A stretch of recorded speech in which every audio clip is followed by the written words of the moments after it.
ಅದೆಲ್ಲ ಅವ್ರದ್ದು. ಈಗ ಡೀಮ್ ಫಾರೆಸ್ಟರ್ ಕೂಡ ಡಿಲೀಟ್ ಮಾಡೋದಕ್ಕೆ ನಮಗೆ ಹಕ್ಕು ಕೊಟ್ಟಿದ್ದಾರೆ. ಈಗ ಅದು ಈಗೆಲ್ಲ ಆಫೀಸರ್ಸ್ ಲೆವೆಲ್ ಮೀಟಿಂಗ್ ನಡೀತಾ ಇದೆ. ಅದಕ್ಕೆ ಬಜೆಟ್ ಆದಮೇಲೆ ಸ್ವಲ್ಪ ಸ್ಪೀಡಪ್ ಮಾಡ್ತೀವಿ. ಆಮೇಲೆ ಇದು ಬರೋದು ಅಲ್ಲಿ ಯಾರೋ ಒಂದು ಹೆದರ್ಸ್ಬಿಡ್ತಾರಂತೆ, ಅದಕ್ಕೆ ನಾನು ಮೊನ್ನೆ ಒಂದು ಸ್ಟೇಟ್ಮೆಂಟ್ ಕೊಟ್ಟೆ, ಆ ಥರ ಯಾವುದಕ್ಕೂ ಬಿಡಲ್ಲ.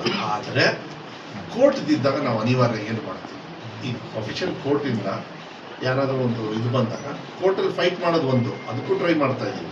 ಬಟ್ ಕೋರ್ಟೇ ಆದೇಶ ಮಾಡಿಬಿಟ್ರೆ ಯಾವ ಸರ್ಕಾರದವ್ರು ಏನು ಮಾಡ್ತಾರೆ, ಒಂದು ವ್ಯಾಪ್ತಿ ಬಿಟ್ಟು ಇನ್ನುಳಿದು ನಮ್ಮ ಸರ್ಕಾರದ ನಾನು ಕೂಡ ಹೇಳಿದ್ದೀನಿ. ಇಲ್ಲಿ ಎರಡು ಭಾಗ, ಒಂದು ಬಜೆಟಲ್ಲಿ ಘೋಷಣೆ ಮಾಡೋದು ಒಂದು ಭಾಗ ಆದರೆ, ಇನ್ನೊಂದು ಏಪ್ರಿಲ್ ತಿಂಗಳಲ್ಲಿ ಇಲ್ಲಿ ಬರ್ತಾರೆ ಯಾರು ಮಾನ್ಯ ಮುಖ್ಯಮಂತ್ರಿ. ಅವಾಗ ನಾನು ಪಟ್ಟಿ ರೆಡಿ ಮಾಡಿಟ್ಟಿದ್ದೀನಿ. ಯಾಕೆಂದರೆ ಈಗ ಮಾರ್ಚಿಗೆ ಬರಬೇಕಾಗಿತ್ತು ನಮ್ಮ ಕರ್ನಾಟಕ ಪಬ್ಲಿಕ್ ಶಾಲೆಗಳ ಈ ರಾಜ್ಯದ ಉದ್ಘಾಟನೆಯನ್ನು ಶಿವಮೊಗ್ಗದಲ್ಲಿ ನಡೆಯುತ್ತೆ. ಅಲ್ಲಿ ಬಂದಾಗ ಅವರೇ ಹೇಳ್ತಾರೆ, ಬಜೆಟ್ಟು ಬರಲಿಲ್ಲ ಅಂದ್ರೂ ಬಂದ್ರೇನು ಇಲ್ಲಿ ಬಜೆಟಲ್ಲಿ ಹೇಳಿದೇ ಇರೋದು ಇನ್ನೂ ಜಾಸ್ತಿ ಕೇಳೋದಿದೆ, ನಾವೆಲ್ಲ ರೆಡಿ ಮಾಡಿ ಇಟ್ಟಿದ್ದೀವಿ, ಅದು ಕೊಡ್ತಾರೆ, ಅದು ವಿಶ್ವಾಸ ಇದೆ. ನಾನು ಹೇಳಿದ್ದೀನಿ ನಾನು ಬಜೆಟ್